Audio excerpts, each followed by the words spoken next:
dân mày giáo cung nơi rừng rìm mai mang gió nắng vui khăng lâu qua nét thà anh ti hay này là mấy ruồi bà đích ni cá lên tu xe mày ti tàu là ghê tiếng say tuang chúng mày đi ti tàu là ghê quay gấu bù bài máy ti qua lá ghê dấu gì mày azu tani bin kampuni a tuang một lâu khâu nâng ninh suna buông lâu trên mây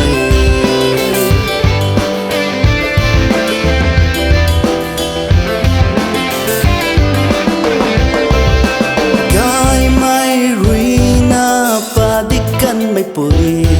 mà ngui giáo cung pa dik mai hầu cả mấy băng khâu rì cài leng mây nâng nát đê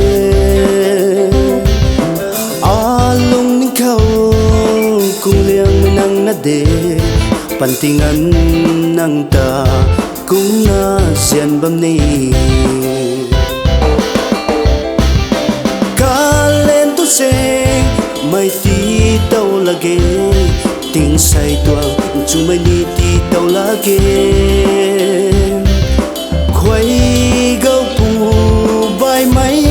tí qua lá ghê dấu gì mày azu tani bin kampuni a tuang một lâu khâu nâng ninh suna buông lâu trên mây